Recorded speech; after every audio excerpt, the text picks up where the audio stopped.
നമസ്കാരം. ഒറ്റ ദിവസം കാണാതാകുന്നത് 54 പേർ. ജനുവരി പകുതി വരെ കാണാതായ സ്ത്രീകളുടെ എണ്ണം 500-ലധികം. ഡൽഹിയിൽ എന്താണ് സംഭവിക്കുന്നത്? നിർഭയ സംഭവത്തിന് ശേഷവും ഡൽഹിയിൽ സ്ത്രീകളുടെ സുരക്ഷ ഉറപ്പാക്കാൻ സർക്കാർ സംവിധാനങ്ങൾക്ക് കഴിയുന്നില്ലേ? ചോദ്യങ്ങൾ അവസാനിക്കുന്നില്ല. ഇന്ത്യയുടെ തലസ്ഥാന നഗരിയായ ഡൽഹിയിൽ പെൺകുട്ടികളെയും സ്ത്രീകളെയും കാണാതാകുന്ന സംഭവങ്ങൾ വലിയ ആശങ്കയായി മാറുന്നുവെന്ന റിപ്പോർട്ടുകൾ ഈ അടുത്ത കാലത്ത് മാധ്യമങ്ങളിൽ വ്യാപകമായി വരുന്നുണ്ട്. 2026 തുടക്കത്തിൽ പുറത്തുവന്ന കണക്കുകൾ പ്രകാരം ജനുവരി മാസത്തിലെ ആദ്യ 15 ദിവസങ്ങളിൽ മാത്രം ഡൽഹിയിൽ ഏകദേശം 807 പേരെ കാണാതായതായും അതിൽ 500-ലധികം പേർ സ്ത്രീകളും പെൺകുട്ടികളാണെന്നും പറയപ്പെടുന്നു. ഈ കണക്കുകൾ പ്രകാരം ശരാശരി 54 പേരെയാണ് പ്രതിദിനം നഗരത്തിൽ കാണാതാകുന്നത്. ഇതിൽ വലിയൊരു ശതമാനം പേരും 12 മുതൽ 18 വയസ്സുവരെയുള്ള കൗമാരക്കാരായ പെൺകുട്ടികളാണ്. ഈ സാഹചര്യം കണക്കിലെടുത്ത് ദേശീയ മനുഷ്യാവകാശ കമ്മീഷൻ ഡൽഹി ചീഫ് സെക്രട്ടറിക്കും പോലീസ് കമ്മീഷണർക്കും നോട്ടീസ് അയക്കുകയും വിശദമായ റിപ്പോർട്ട് ആവശ്യപ്പെടുകയും ചെയ്തിട്ടുണ്ട്. എന്നിരുന്നാലും ഈ കണക്കുകളെ കുറിച്ച് ഡൽഹി പോലീസ് നൽകുന്ന വിശദീകരണം അല്പം വ്യത്യസ്തമാണ്. നിലവിൽ പ്രചരിക്കുന്ന വാർത്തകൾ അനാവശ്യ ഭീതി സൃഷ്ടിക്കുന്നതാണെന്നും മുൻ വർഷങ്ങളിലെ കണക്കുകളുമായി താരതമ്യം ചെയ്യുമ്പോൾ ഈ വർഷം അസ്വാഭാവികമായ വർധനവ് ഉണ്ടായിട്ടില്ലെന്നുമാണ് പോലീസ് പക്ഷം. പലപ്പോഴും സാമ്പത്തിക ലാഭത്തിനായോ അല്ലെങ്കിൽ ചില സിനിമകളുടെ പ്രചരണത്തിനായോ ഇത്തരം വാർത്തകൾ സ്പോൺസർ ചെയ്ത പോസ്റ്റുകളായി സോഷ്യൽ മീഡിയയിൽ പ്രചരിക്കുന്നുണ്ടെന്ന് പോലീസ് മുന്നറിയിപ്പ് നൽകുന്നു.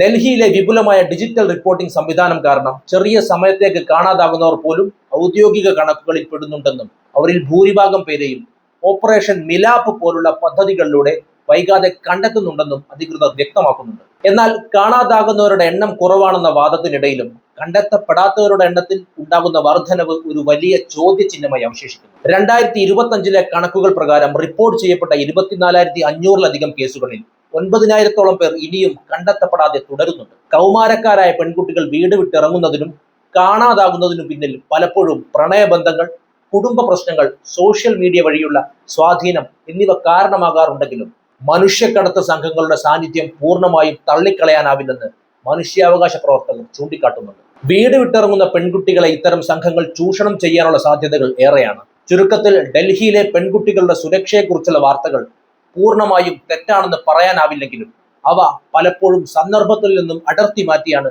പ്രചരിക്കപ്പെടുന്നത്. ജനസംഖ്യ ഏറി വരുന്ന ഒരു വൻ നഗരത്തിൽ സുരക്ഷാ സംവിധാനങ്ങൾ കൂടുതൽ ശക്തമാക്കേണ്ടതുണ്ടെന്നും പ്രത്യേകിച്ചും കൗമാരക്കാരായ പെൺകുട്ടികളുടെ കാര്യത്തിൽ കൂടുതൽ ജാഗ്രത പുലർത്തേണ്ടതുണ്ടെന്നുമാണ് ഈ റിപ്പോർട്ടുകൾ നൽകുന്ന സൂചന.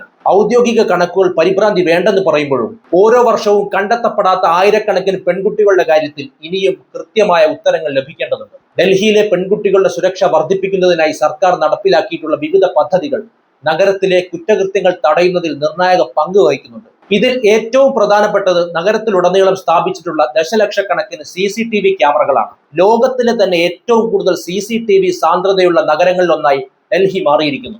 ഇത് കുറ്റവാളികളെ തിരിച്ചറിയുന്നതിനും കാണാതാകുന്നവരുടെ അവസാന ലൊക്കേഷൻ കണ്ടെത്താനും പോലീസിനെ വലിയ രീതിയിൽ സഹായിക്കുന്നുണ്ട്.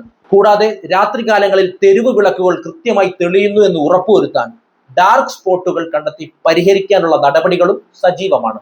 പോലീസിന്റെ ഭാഗത്തു നിന്നുള്ള ഇടപെടലുകൾ നോക്കിയാൽ ഹിമ്മത്ത് പ്ലസ് പോലുള്ള മൊബൈൽ ആപ്ലിക്കേഷനുകൾ പെൺകുട്ടികൾക്ക് അടിയന്തര സാഹചര്യങ്ങളിൽ സഹായം എത്തിക്കാൻ രൂപകൽപ്പന ചെയ്തതാണ്. ഒരു ബട്ടൺ അമർത്തുന്നതിലൂടെ പോലീസിന്റെ കൺട്രോൾ റൂമിലേക്ക് വിവരങ്ങൾ കൈമാറാൻ ഇതിലൂടെ സാധിക്കും. കൂടാതെ പിങ്ക് ബൂത്ത് എന്നറിയപ്പെടുന്ന പ്രത്യേക പോലീസ് ഔട്ട്പോസ്റ്റുകൾ സ്ത്രീകളുടെ പരാതികൾ കേൾക്കാനും അവർക്ക് സുരക്ഷിതമായ ഒരിടം നൽകാനുമായി നഗരത്തിന്റെ വിവിധ ഭാഗങ്ങളിൽ സജ്ജീകരിച്ചിട്ടുണ്ട്. ഈ ബൂത്തുകളിൽ വനിതാ പോലീസുകാരുടെ സാന്നിധ്യം ഉറപ്പാക്കുന്നത് വഴി ഭയമില്ലാതെ പരാതികൾ നൽകാൻ പെൺകുട്ടികൾക്ക് സാധിക്കുന്നു. വിദ്യാഭ്യാസ സ്ഥാപനങ്ങളിലും മറ്റും കുട്ടികൾക്ക് സ്വയം പ്രതിരോധ പരിശീലനം നൽകുന്ന പദ്ധതികൾക്ക് സർക്കാർ വലിയ പ്രാധാന്യമാണ് നൽകുന്നത്. കാണാതാകുന്ന കുട്ടികളെ കണ്ടെത്താനായി ഓപ്പറേഷൻ മിലാപ്പ് എന്ന പേരിൽ പ്രത്യേക സ്ക്വാഡുകൾ പ്രവർത്തിക്കുന്നുണ്ട്. റെയിൽവേ സ്റ്റേഷനുകൾ, ബസ് സ്റ്റാൻഡുകൾ, അഭയ കേന്ദ്രങ്ങൾ എന്നിവിടങ്ങളിൽ ഇത്തരം സ്ക്വാഡുകൾ നിരന്തരം പരിശോധന നടത്തുകയും കുട്ടികളെ അവരുടെ കുടുംബങ്ങളുമായി ഒന്നിപ്പിക്കുകയും ചെയ്യുന്നുണ്ട്. സൈബർ ഇടങ്ങളിലെ ചതിക്കുഴികളെ കുറിച്ച് ബോധവൽക്കരണം നൽകാനായി സ്കൂളുകൾ കേന്ദ്രീകരിച്ച് സൈബർ സെല്ലിന്റെ ക്ലാസുകളും നടക്കാറുണ്ട്. ഇത്തരം സുരക്ഷാ നടപടികൾ നിലനിൽക്കുമ്പോഴും സാമൂഹികമായ മാറ്റങ്ങളും കുടുംബങ്ങളുടെ ജാഗ്രതയുമാണ് ഏറ്റവും പ്രധാനം. സോഷ്യൽ മീഡിയയുടെ അമിതമായ ഉപയോഗവും അപരിചിതരുമായുള്ള സൗഹൃദവും പലപ്പോഴും അപകടങ്ങളിലേക്ക് നയിക്കാറുണ്ട്. സർക്കാർ സംവിധാനങ്ങൾക്കൊപ്പം തന്നെ ഓരോ വ്യക്തിയും സുരക്ഷാ നിയമങ്ങളെക്കുറിച്ച് ബോധവാന്മാരാകേണ്ടത് അത്യാവശ്യമാണ്.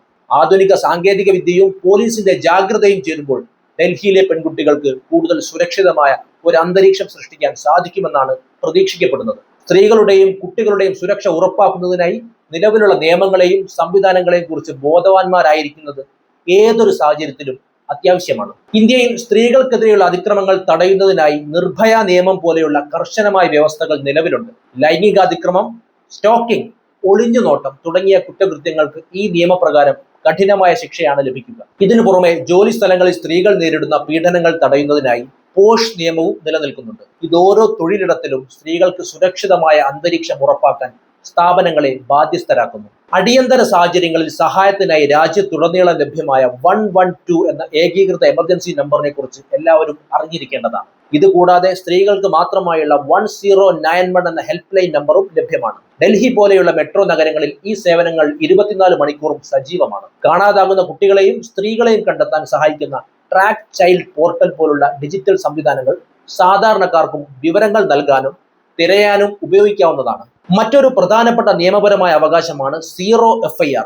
ഒരു കുറ്റകൃത്യം നടന്നാൽ അതേത് പോലീസ് സ്റ്റേഷന്റെ പരിധിയിലാണെങ്കിലും പരാതി നൽകാൻ പെൺകുട്ടികൾക്ക് അവകാശമുണ്ട്. സ്റ്റേഷൻ പരിധിയുടെ പേരിൽ പരാതി സ്വീകരിക്കാതിരിക്കാൻ പോലീസിന് കഴിയില്ല. കൂടാതെ ലൈംഗിക അതിക്രമങ്ങൾക്ക് ഇരയായവർക്ക് അവരുടെ വ്യക്തിത്വം വെളിപ്പെടുത്താതെ പരാതി നൽകാനും ഇൻ ക്യാമറ വിചാരണ ആവശ്യപ്പെടാനുമുള്ള അവകാശവും നിയമം നൽകുന്നുണ്ട്. കുട്ടികൾക്കെതിരെയുള്ള അതിക്രമങ്ങൾ തടയാൻ രൂപീകരിച്ചിട്ടുള്ള പോക്സോ നിയമം അതീവ കർശനമാണ്. ഇത്തരം കേസുകളിൽ അന്വേഷണവും വിചാരണയും വേഗത്തിൽ പൂർത്തിയാക്കണമെന്ന നിർദ്ദേശമുള്ളതിനാൽ ഇരകൾക്ക് നീതി ലഭിക്കാനുള്ള സാധ്യത വർദ്ധിക്കുന്നു. സാങ്കേതിക വിദ്യയുടെ സഹായത്തോടെയുള്ള ഇത്തരം നിയമങ്ങളെക്കുറിച്ചും ഹെൽപ്പ് ലൈനുകളെക്കുറിച്ചും സ്കൂൾ തലം മുതൽ ബോധവൽക്കരണം നൽകുന്നത് കുറ്റകൃത്യങ്ങൾ കുറയ്ക്കാൻ സഹായിക്കും. നിയമങ്ങൾ ഉണ്ടെന്നതിലുപരി അവ ഉപയോഗിക്കാനുള്ള ധൈര്യവും അറിവുമാണ് പെൺകുട്ടികൾക്ക് പകരേണ്ടത്. നിർഭയ സംഭവം ഇന്ത്യയുടെ മനസാക്ഷിയെ ഉണർത്തുകയും നിയമവ്യവസ്ഥയിൽ വലിയ മാറ്റങ്ങൾ കൊണ്ടുവരികയും ചെയ്തിട്ടും ഡൽഹിയിൽ സ്ത്രീകൾ ഇന്നും പൂർണ്ണ സുരക്ഷിതരല്ല എന്ന യാഥാർത്ഥ്യം നമ്മെ അസ്വസ്ഥമാക്കുന്നതാണ്. നിയമങ്ങൾ കർക്കശമാക്കിയെങ്കിലും കുറ്റകൃത്യങ്ങളുടെ എണ്ണത്തിൽ പ്രതീക്ഷിച്ച കുറവുണ്ടായിട്ടില്ല എന്നാണ് നാഷണൽ ക്രൈം റെക്കോർഡ്സ് ബ്യൂറോയുടെ ഓരോ വർഷത്തെയും കണക്കുകൾ സൂചിപ്പിക്കുന്നത്. ലൈംഗിക അതിക്രമങ്ങൾ, സ്റ്റോക്കിംഗ്, ആസിഡ് ആക്രമണങ്ങൾ എന്നിവ ഡൽഹിയിൽ ഇന്നും റിപ്പോർട്ട് ചെയ്യപ്പെടുന്നുണ്ട്.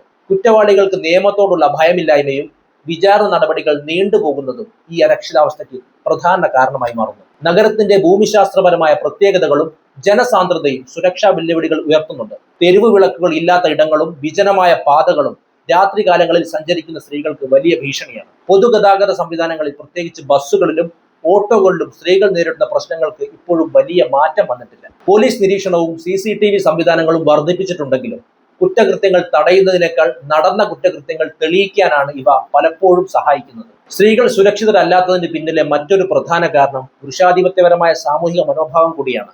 സ്ത്രീകളെ ബഹുമാനിക്കാത്ത ഒരു സംസ്കാരം സമൂഹത്തിൽ നിലനിൽക്കുന്നിടത്തോളം കാലം നിയമങ്ങൾ കൊണ്ട് മാത്രം മാറ്റം കൊണ്ടുവരാൻ കഴിയില്ലെന്നത് സാമൂഹിക പ്രവർത്തകർ ചൂണ്ടിക്കാട്ടുന്നുണ്ട്. നിർഭയ സംഭവത്തിന് ശേഷം ജസ്റ്റിസ് വർമ്മ കമ്മിറ്റി ശുപാർശ ചെയ്ത പല നിർദ്ദേശങ്ങളും നടപ്പിലാക്കിയെങ്കിലും താഴെത്തട്ടിൽ സ്ത്രീകളോടുള്ള പെരുമാറ്റത്തിലും മനോഭാവത്തിലും വലിയ മാറ്റങ്ങൾ ഉണ്ടായിട്ടില്ല എന്നതാണ് സത്യം. ചുരുക്കത്തിൽ നിർഭയ കേസിന് ശേഷം നിയമപരമായ സുരക്ഷാ കവചങ്ങൾ വർദ്ധിച്ചെങ്കിലും പ്രായോഗിക തലത്തിൽ ഡൽഹിയിലെ തെരുവുകൾ ഇന്നും സ്ത്രീകൾക്ക് ഭയം നൽകുന്നുണ്ട്. ഭയരഹിതമായി ഏത് സമയത്തും പുറത്തിറങ്ങാൻ കഴിയുന്ന ഒരു സാഹചര്യം എന്നാണോ ഉണ്ടാകുന്നത്, അന്ന് മാത്രമേ ഡൽഹിയിലെ പെൺകുട്ടികൾ പൂർണ്ണ സുരക്ഷിതരാണെന്ന് നമുക്ക് പറയാൻ സാധിക്കും. സർക്കാർ സംവിധാനങ്ങൾക്കൊപ്പം തന്നെ ഓരോ പൗരന്റെയും മനോഭാവത്തിൽ മാറ്റം വരികയും സ്ത്രീകൾക്ക് തുല്യമായ ഇടം ഉറപ്പാക്കുകയും ചെയ്യേണ്ടത് വളരെ അത്യാവശ്യമാണ്. വിഷയത്തെ സംബന്ധിച്ച നിങ്ങളുടെ അഭിപ്രായങ്ങൾ കമന്റ് ചെയ്യൂ.